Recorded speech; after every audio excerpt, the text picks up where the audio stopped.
Hello friends, welcome to my channel. இன்றைக்கி இந்த வீடியோவில் பார்த்தீங்கன்னா ஒரு லைனிங் ப்ளவுஸோட ஸ்டிச்சிங் தான் பார்க்க போகிறோம். பேக் பார்ட் பார்க்க போகிறோம். நெக் பார்த்திங்கன்னா யூ நெக்கு. இதோட இடுப்பு பகுதி பார்த்திங்கன்னா நிறைய ஸ்டோன் வச்சுருக்காங்க. உங்களுக்கு பார்த்தா தெரியும். இந்த பாருங்கள், நிறைய ஸ்டோன் வச்சுருக்காங்க. அது எப்படி நம்ம வந்து தையலில் படாமல், ஊசியில் அந்த இடத்துல வராமல் தைக்கிறேன்னு தான் பார்க்க போகிறோம். அதோட ஃபினிஷிங், இந்த பேக் பார்ட் ஃபுல்லாக ஃபினிஷிங் ஃபுல்லாகவே பார்க்க போகிறோம் இந்த வீடியோவில். இந்த மாதிரி யூஸ்ஃபுல்லான வீடியோஸ் பார்க்குறதுக்கு நம்ம சேனலை சப்ஸ்கிரைப் பண்ணிக்கோங்க. வீடியோ பிடிச்சிருந்தா லைக் பண்ணுங்கள். வாங்க வீடியோக்குள்ளார போகலாம். ஃபஸ்ட்டு சென்டர் லைன் மார்க் பண்ணிக்கணும். பாட்டம் சைடும் மேலே டாப் சைடும். இந்த பார்த்திங்கன்னா நம்ம பாட்டமில் வந்து 1/2 இன்ச் நம்ம மார்க் பண்ணியிருக்கிறோம். ஆனால் நம்ம வந்து ஃபஸ்ட்டு லைனிங் வந்து மேலேயும் ப்ளவுஸ் பீஸு கீழேயும் தான் வச்சு தைப்போம். அப்போ நம்ம ஸ்டோன் எங்கே இருக்குன்னு நம்மளுக்கு தெரியாது. அதனால் நம்ம அப்படியே லைனிங் அடியிலையும் ப்ளவுஸ் பீஸு மேலேயும் ப்ளவுஸ் இந்த பக்கம் வச்சுட்டு கையை வச்சு தைச்சி தொட்டு தொட்டு பார்க்கணும் எந்த இடத்துல ஸ்டோன் இருக்குது அப்படின்னு. பார்த்திங்களா? இப்போ அதில் வராமல் நம்ம தைச்சிடலாம்.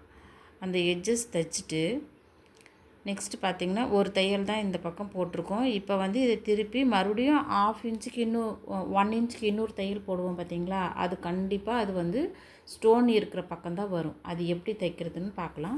அதுக்குள்ளார நெக் ஃபினிஷிங் பண்ணிடலாம். நான் வந்து சென்டர் லைன் வச்சுருக்கிறேன். ஒரு மார்க் பின் பண்ணிவிட்டா அது வந்து நகராமல் இருக்கும். நல்லா எடுத்து விட்டுக்கோங்க சுருக்கம் இல்லாமல். இப்போ என்ன பண்ணுவோன்னா, இந்த ஸ்டார்டிங்கில் இருந்து அதை நம்ம லைன் போட்டிருக்கோம் பார்த்திங்களா, அது மேலேயே தைச்சிக்கிட்டு வாங்க. மெதுவாக தைங்க. அந்த கார்னர் வர்றப்போ கொஞ்சம் பொறுமையாகவே தைங்க. ஏன்னா அப்போ தான் அந்த ஃபினிஷிங் கரெக்டாக நம்மளுக்கு கிடைக்கும். அதே மாதிரி சுருக்கம்லாம் இல்லாமல் நல்லா தட்டி விட்டு எடுத்து விட்டுட்டு தைங்க. தைச்சிட்டு இப்போ இந்த ஒரு லைன் தான் பார்த்திங்கன்னா நம்மளுக்கு நெக்கு மேக்ஸ். இந்த லைன் கரெக்டாக நீங்கள் போட்டு நம்ம 1/4 இன்ச் விட்டு கட் பண்ணாலே நம்மளுக்கு வந்து ப்ளவுஸ் வந்து மேக்ஸிமம் கரெக்டான அதோடய ஷேப்புக்கு வந்துடும். நெக்ஸ்ட்டு 1/4 இன்ச் நம்ம விட்டுருக்கோம் பார்த்திங்களா, அதில் வந்து சின்ன சின்னதாக ஒரு சிசர் கட் கொடுத்துட்டு அப்படியே நம்ம வெளிப்பக்கம் திருப்பினோம்னா நம்மளுக்கு கீழே பாட்டம் சைடும் கரெக்டான ஃபினிஷிங் வந்துடும். நெக் லைனும் கரெக்டாக வந்துடும். ஸ்டோன்லாம் இருந்துச்சுன்னா நம்ம சிங்கிள் கைடு போட்டு மாற்றணும். ஆனால் இதில் மாற்றாமையே நம்ம தைக்க போகிறோம். கீழ் பாட்டம் லைனில் இடுப்பு பகுதியில் நம்ம வந்து ஸ்டோன் வச்சுருந்தப்போ தைச்சோம் பார்த்திங்களா, அது பாருங்கள் எப்படி வந்திருக்குன்னு. எட்ஜஸ் வரையும் வந்திருக்குங்களா. இப்போ என்ன பண்ணணும்னா, அந்த ஓரத்துலேயே அந்த படிமானத்தை ரொம்ப எட்ஜில் தான் போடணும். ஏன்னா ஸ்டோன் இருக்கிறதுனால அதில் குத்துனுச்சுன்னா நம்மளுக்கு வந்து ஊசி உடஞ்சிரும். மெதுவாக இந்த ஸ்டோன் இருக்கிற பக்கம் நல்லா எடுத்து விட்டு ஸ்டோன் அந்த தையலில் படாத மாதிரிக்கே தைச்சிக்கிட்டு வந்துடணும். இது ஃபுல்லாக ஃபினிஷ் பண்ணதுக்கப்புறம் நம்ம ஒரு 1 இன்ச் மறுபடியும் மேலே ஒரு தையல் பிடிப்போம் பார்த்திங்களா.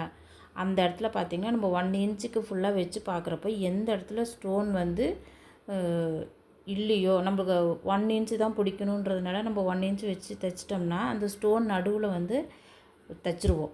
அதனால நான் பார்த்திங்கன்னா ஒரு 1.25 வந்து கொஞ்சம் வச்சுருக்கேன். அந்த ஒரு லைன் விட்டு அடுத்த லைன் அந்த கேப்பில் தையல் வர மாதிரிக்கு நான் தைச்சிருக்கேன்.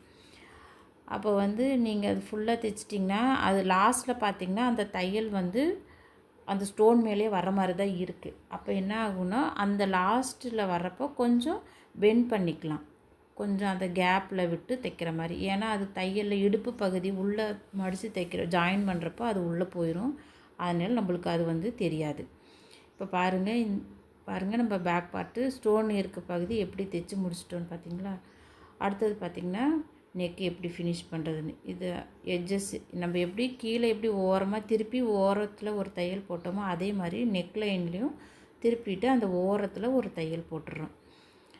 போடுறப்ப என்ன ஆகும், அந்த மடிப்பு சுருக்கம் அதெல்லாம் இல்லாமல் எடுத்து விட்டு நல்லா ஃபினிஷிங்காக நீங்கள் இந்த ஒரு லைன் தைச்சாலே உங்களுக்கு வந்து நெக் லைன் வந்து கரெக்டான ஷேப்பில் நம்மளுக்கு வந்து நிற்கும். நெக்ஸ்ட்டு பார்த்திங்கன்னா இந்த லைனிங் வந்து வெளியே வராமல் இருக்கிறதுக்காக இன்னொரு 1/4 இன்ச்சுக்கு இந்த தையல் முடிச்சுட்டு இதுக்கு அடுத்து ஒரு 1/4 இன்ச்சுக்கு இன்னொரு தையல் சுற்றி போட்டால் அவ்வளோதான், நெக் லைன் ஃபினிஷ் பண்ணியாச்சு. நீங்கள் வந்து பட்டி பீஸில் வச்சு திருப்பி கிராஸ் பீஸ் வச்சு தைக்கணும் அப்படின்றதெல்லாம் இல்லை. அப்படி வேணும்னா மட்டும் ஒரு சிலர் கேட்பாங்க அப்படி தான் வேணும்னு. அவங்களுக்கு இப்படி தைச்சிங்கன்னா போகுதும். அதை மற்றவங்களுக்கு இந்த மாதிரி தைச்சாலே உங்களுக்கு வந்து ஒரு நீட் ஃபினிஷ் நம்மளுக்கு கிடைக்கும். நெக்ஸ்ட்டு பார்த்திங்கன்னா எட்ஜஸ் எல்லாம் நம்ம தைச்சிக்க போகிறோம். இந்த எட்ஜஸ் வச்சு நெக்ஸ்ட் பார்த்திங்கன்னா இந்த ஆம் ஹோலில் வந்து சுருக்கம் இல்லாமல் நல்லா எடுத்து விட்டு தைக்கணும். எங்கேயுமே சுருக்கமே இருக்கக்கூடாது. நம்ம கையில் தேய்ச்சி சுருக்கம் இல்லாமல் லைனிங்கை வந்து சுருக்கம் இல்லாமல் அதை வச்சு தைக்கணும். அதே மாதிரி ஆப்போசிட்டு ஒரு பக்கம் தைச்சாச்சு, அதே மாதிரி அடுத்த பக்கமும் அதே மாதிரி தைச்சி ஃபினிஷ் பண்ணிடணும். ஃபினிஷ் பண்ணதுக்கப்புறம் என்ன பண்ணணுன்னா அந்த எக்ஸஸாக இருக்கிறதெல்லாம் கட் பண்ணி எடுத்துடலாம்.